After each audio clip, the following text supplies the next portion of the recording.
안녕하세요. 이번 시간에는 거시경제학에 대해서 오리엔테이션 시간을 갖도록 하겠습니다. 거시경제학은 여기 써 있는 것처럼 매크로 이코노믹스예요. 경제학이 이코노믹스잖아요. 그렇죠? 그 앞에 매크로라고 하는 게 붙어요. 보통 이제 영어에서 매크로 하면은 반대되는 게 뭐냐면은 마이크로가 있죠. 마이크로라 그러면 작게 보는 거거든요. 그리고 매크로라고 하면 크게 보는 거예요. 그래서 이 것이라고 하는 말이 클 것자, 그 다음에 우리가 뭘 볼 때, 눈으로 보는 건 시각이라고 그러잖아요. 크게 보는 경제학이에요. 그러니까 경제학 중에서 굉장히 큰 틀에서 보는 경제학을 거시경제학이라고 해요. 그래서 우리가 뭐 일간지를 보거나 여러 가지 뉴스나 신문 같은 데서 경제에 관련된 여러 가지 기사들이 나오잖아요. 그런 거 대부분은 거시경제학이라고 하는 거에서 이제 우리 공부하는 부분에서 나오는 것들이고, 그러면 이 거시경제학이 뭐라고 하는 건지에 대해서 한번 구분을 해볼게요. 경제학이라고 하면은 전통적으로 미시경제학이라는 분야하고 거시경제학이라고 하는 두 가지의 분야로 나눌 수 있어요. 물론 이거 말고 국제관계에 관련돼서 무역이라든가 이런 걸 보는 국제경제학이라는 부분도 있고, 그다음에 후생경제학이라든 부분도 있고, 여러 가지 또 다른 분류들이 있는데, 크게 분류해서 대표적인 거 두 가지를 보면은 미시경제학과 거시경제학이라고 볼 수 있어요. 이 미시경제학이라고 하는 거는 개별적인 산업, 개별경제 주체. 즉, 개별적인 산업이면은 농업, 그 다음에 임업, 그 다음에 뭘 만드는 제조업, 이런 특정한 산업과 관련돼서 개별경제 주체, 경제 주체면 개인이라든가 기업이라든가 또는 정부라든가 이런 사람들의 행동에 어떤 경제적인 의사결정을 하는가에 관련된 것들을 주로 공부하는 게 미시경제학이에요. 그래서 여기서는 주로 가격과 관련된 걸 많이 봐요. 그렇죠? 특정한 상품의 가격이 어떻게 책정되는가라든가, 투자는 어떻게 해야 되는가, 기업이 이런 것들을 보는데, 거시경제학이라고 하는 거는 국가 단위의 경제를 대상으로, 국가 단위면은 우리나라, 한국, 미국, 중국, 일본 이런 국가 전체를 기준으로 해가지고 생산, 소비, 고용, 경상수지, 물가, 환율. 생산이라고 하면은 국내 총생산 이런 게 있죠.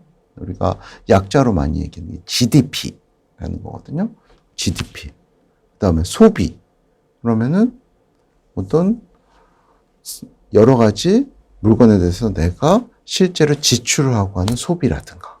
그다음에 고용. 고용이라고 하면은 우리가 고용률, 실업률 이런 거 하잖아요. 전체 인구 중에 얼마가 지금 일을 하고 있고 실업인 사람들이 얼마나 되느냐. 그다음에 경상수지. 해외하고 우리가 무역을 통해 가지고 얼만큼의 외화를 벌어들이고 있느냐, 쓰고 있느냐. 그러니까 수입과 수출의 차이, 그걸 우리가 무역수지라고 하는데, 거기에다가 무역 말고 서비스 수지라는 거 있죠. 우리가 해외 관광을 가서 쓰는 비용과 외국인들이 우리나라에 와서 쓰는 비용, 이런 것들 다 합쳐서 그런 걸 경상수지라고 하거든요. 그다음에 환율이라고 하면은 $1 환율이라고 얘기해서 1달러가 지금 원화로 1,100원이다. 그럼 1달러가 900원이다. 1달러가 1,300원이다. 이런 환율이라든가, 그다음에 물가라고 해서 물가가 작년에 비해서 올해 2%가 올랐다. 좀 물가가 많이 올라서 한 3.5% 정도 올랐다. 이런 것들을 국가 전체의 어떤 경제적인 상황이라든가 그런 것들을 왜 숫자가 변하는지 이런 원리 같은 걸 공부하는 게 거시경제학이에요. 그래서 우리가 지금 공부하려고 하는 거는 이런 거시경제학이라는 분야를 공부할 거고요. 지금 최근에 있었던 어떤 신문에 있었던 기사들을 가져왔어요. 한은 올해 성장률이 3%에서 4%로 상향. 기준금리 0.5% 동결. 한은은 한국은행이에요. 한국은행이 올해 성장률, 여기서 말하는 성장률은 경제 성장률이거든요. GDP의 성장률이라고 보통 얘기해요. 이 경제 성장률을 작년에 대비해서 한 3% 정도 오를 거라고 예상했었는데, 4% 정도가 증가할 거라고 예상을 갖다 변경한 거죠. 그렇죠? 그 다음에 기준금리, 어떤 우리나라의 기본이 되는 단기금리를 0.5%로 한다. 이런 거를 뭐라고 하냐 하면은 금통이라고 하거든요. 한국은행이 금융통화위원회의 약자예요. 금융통화위원회를 1년에 8번 하는데 8번 하면서 그 위원회를 통해서 여러 가지 정보를 줘요. 기준금리를 변경하기도 하고 성장률의 전망치를 변경하기도 하고 물가에 대한 전망치를 변경하기도 하고 이런 건데, 이런 것들이 다 거시경제학이라고 하는 지표를 통해서 우리한테 제공되는 거고, 밑에 있는 거 보면 얘는 5월에 소비자 물가가, 이건 성장이었죠. 물가가 2.6% 상승했다. 9년 1개월 만에 최고다. 근데 2.6% 상승한 걸 가만 보니까 뭐가 영향을 많이 미쳤느냐? 대파, 달걀 이런 거는 농산품이죠. 농산품 가격이 많이 올랐다. 전체 2.6%인데 이런 거는 대파 가격은 뭐 130%고 달걀은 한 45%고 그 다음에 유가, 휘발유는 23% 올랐다. 이런 식으로 물가에 관련된 기사들도 신문을 보면은 굉장히 자주 빈번하게 나와요. 그 다음에 우리나라의 고용률은 어떻게 되느냐? 또는 실업률은 어떻게 되느냐? 이런 것들도 기사화되고 있어요. 이게 우리나라 경제뿐만이 아니라 미국은 어떻게 되고 있고, 일본은 어떻게 되고 있고, 중국은 어떻게 되고 있고, 유럽 전체 20이라고 하는 EU라고 하는 유로피안 유니언은 어떻게 되고 있고, 이런 경제 상황에 대해서 굉장히 빈번하게 기사화되고 하는데, 그럼 우리는 전공자인 경우에는 이것들을 계속 공부하면서 다른 부분하고 연계해갖고 원리를 갖다 심도 깊게 학습해야 되는 거고, 비전공자인 경우에도 기사화되고 있는 경제 활동들을 이해할 수 있는 시각을 갖추는 것이 우리 거시경제학을 공부하는 목적이라고 볼 수 있습니다.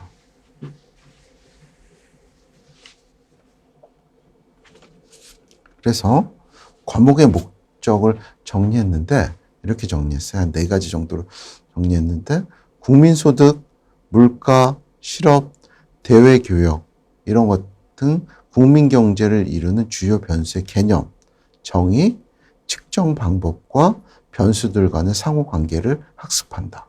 즉 국민소득은 뭐고 물가는 뭐고, 그러면 이거에 대한 개념 및 정의, 그다음에 어떻게 그것을 측정하는지, 앞에서 봤었던 것처럼 생산, 우리나라의 GDP가 몇 퍼센트에서 몇 퍼센트로 변경된다 그러면 그걸 갖다가 측정을 해야지 될 거 아니에요. 그런 것들을 어떻게 측정하는지, 그 다음에 이런 것들이 상호 어떤 연관관계가 있는지, 이런 것들을 공부할 거고요. 단기적인 경기 변동, 중장기적인 경제 성장의 결정 요인과 여러 관련 이슈들을 분석할 거예요. 그러니까 단기적인 경기 변동은 우리가 보통 한 3년, 5년 이런 식으로 보게 되면은 경기가 좋을 때가 있고 안 좋을 때가 있어요. 경기가 좋을 때는 왜 좋은 건지, 그다음 경기가 좋은 것과 좋지 않은 거는 어떻게 구분할 건지, 그런 거를 갖다 우리가 어떤 사이클이라는 말을 쓰거든요.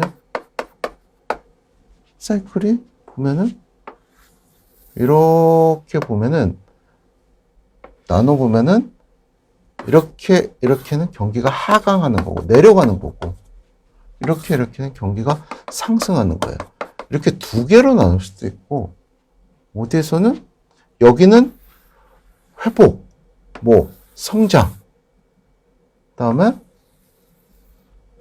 여기는 침체,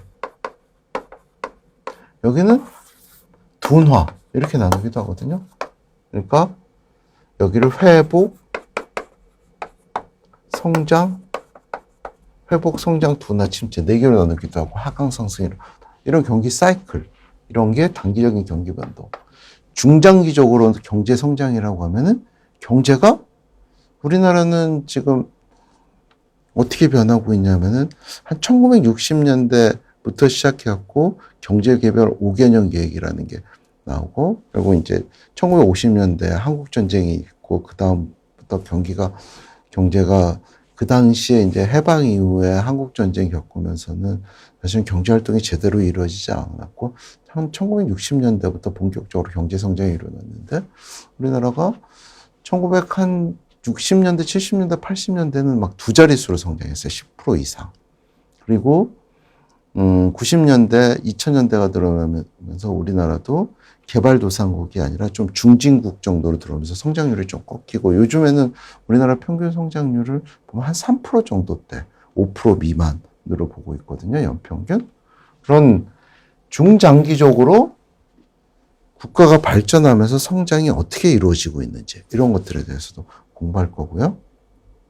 그다음에 경기 안정화 및 경제 성장을 위한 각종 정부 정책의 효과. 1차적으로 많이 보는 게 기준금리라는 걸 하거든요. 아까 얘기했었던 것처럼 한국은행이 금융통화위원회라고 하는 걸 통해서 1년에 8번 회의를 하는데 그걸 통해서 뭘 발표하냐면은 이런 걸 발표해요. 우리나라의 기준금리를 올리겠습니다. 내리겠습니다. 유지하겠습니다. 이런 의사결정을 하는데 그게 정부의 정책이에요. 그걸 우리가 통화정책 또는 금융정책이라고 얘기하는데 이런 이자율 또는 기준금리, 금리의 다른 말이 이자율이에요.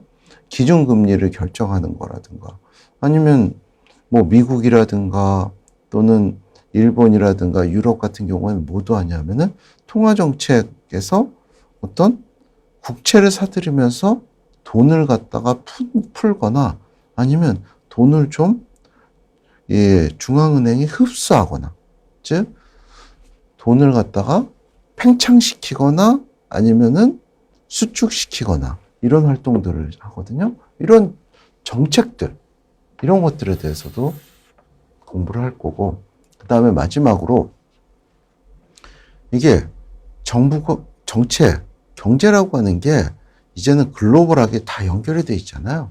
우리나라 같은 경우에는 수출 수입이 GDP에서 차지하는 비중이 거의 70% 돼요. 전체 우리나라에 GDP가 있으면 그중에서 수출과 수입 규모가 한 70%나 되는 굉장히 대외하고의 의존도가 높은 국가예요. 그래서 소국 개방경제라고 우리나라 보통 얘기하거든요. 전 세계 시장에서 우리가 차지하는 비중은 아주 큰 국가들, 미국이나 중국만큼 크지 않으면서도 상당히 또 교역량이 많은 국가니까 그런 경우에는 국제무역이라든가 이런 것들이 우리나라 경제에 미치는 영향이 어떻게 되는지 이런 것들을 공부하게 됩니다. 그러면 이 거시경제학이라는 거는 사회 현상을 이해하기 위한 기초적인 어떤 상식 그리고 지식으로서의 역할도 하지만 또 굉장히 여러 분야에서 어떤 여러분들이 취업을 하거나 아니면 전문 자격증을 취득하거나 할 때도 활용이 되고 있어요.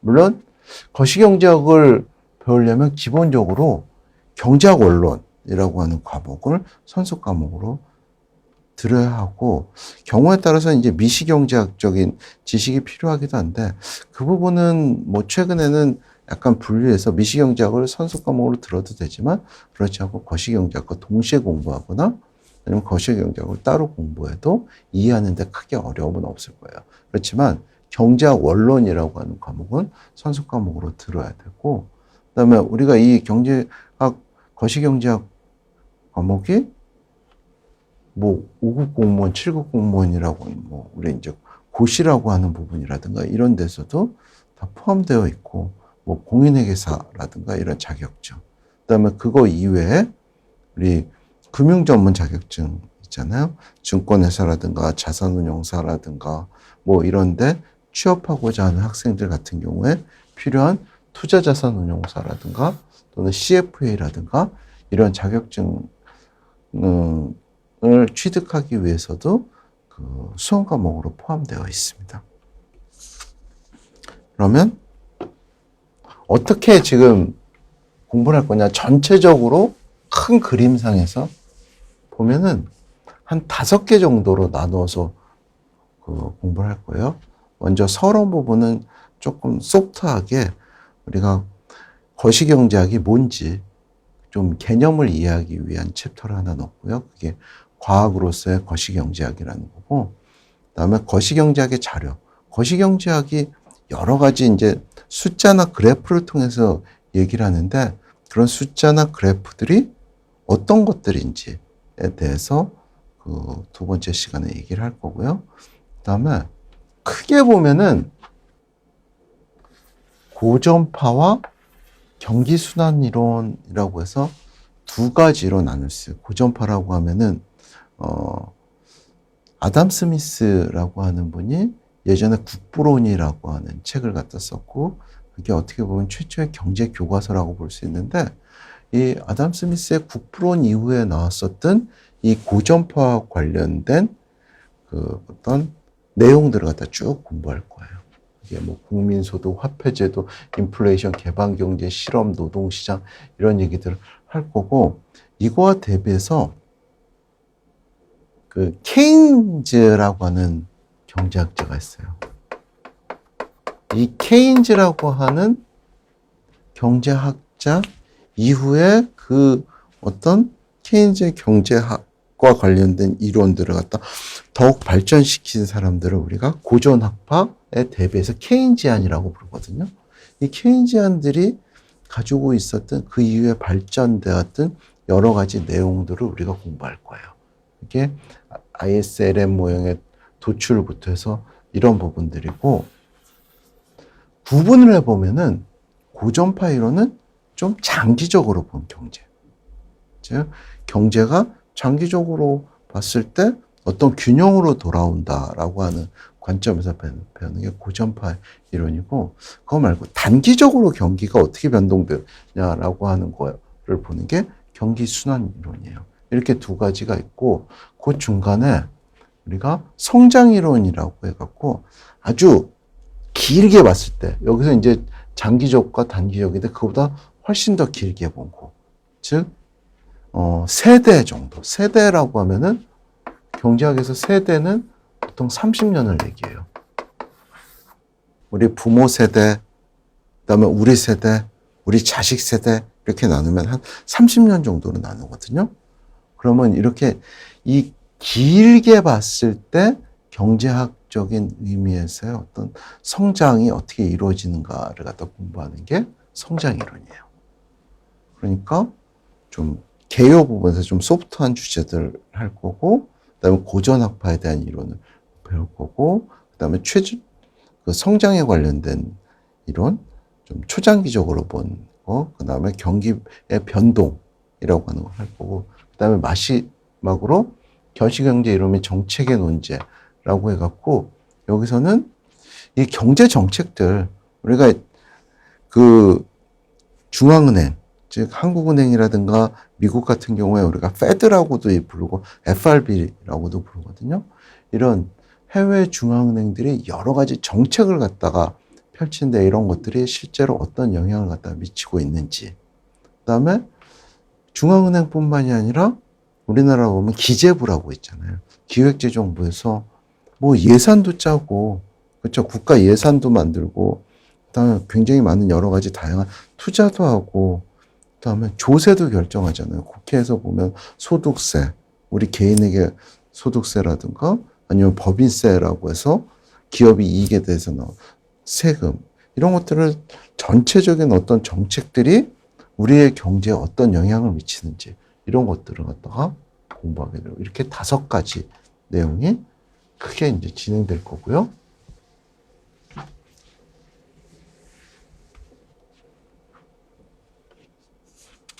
그러면은 우리 수업을 갖다가 어떤 방식으로 진행할 거냐라고 하면 이렇게 네 가지로 나왔는데, 일단 개념 설명. 개념 설명은 성장률 또는 국민소득 또는 우리 국내 총생산, 이런 용어 자체가 있으면 그게 뭐냐라고 하고, 그게 도대체 어디에 활용되느냐라고 하는 개념 설명을 할 거고요. 그다음에 경제학 원론에서도 공부했겠지만 이 경제학적인 어떤 내용들을 우리가 어떻게 하냐면 기호로 만들어 갖고 그걸 모형으로 만들죠. 그렇죠? 수요와 공급이 같아지는 생산량이 있고 가격이 있는데 그걸 우리가 균형 가격이라고 한다라든가, 그런 걸 모형으로 만들잖아요. 그래프라든가 모형, 이런 것들을 통해 가지고 관계를 갖다 얘기할 거고, 그게 나중에 되면은 계산하고도 연결될 수 있겠죠. 그리고 사례 연구를 통해 가지고 실제로 이런 개념들이 우리 실생활에서 어떻게 적용되고 있는지, 그런 것들. 그다음에 마지막으로 예제를 통해 가지고 그 공부했던 내용들을 한번 확인해 보는 그런 순서로 진행을 할 겁니다. 그래서 당부하는데, 가능한 한 쉽게, 그리고 우리가 많이 들어봤었던 실제 생활과 연결해 갖고 그 설명을 할 텐데, 중간에 강의를 듣다가 어려운 부분이 있으면은 거기서 멈춰서 다시 한번 생각해 보고 진행하도록 하는 게 좋을 것 같아요. 그냥 잘 이해가 안 된 상태에서 쭉 진행하다 보면은 공부하는데 어려움이 있을 수 있으니까, 잘 이해가 안 되는 부분이 있으면 앞에서 얘기했었던 부분을 다시 듣고, 그렇게 차근차근 하다 보면은 사실은 맨 마지막까지 갔을 때 여러분들이 쌓여있는 경제를 이해하는 시각이나 폭이 굉장히 깊어질 수 있을 거라고 기대합니다.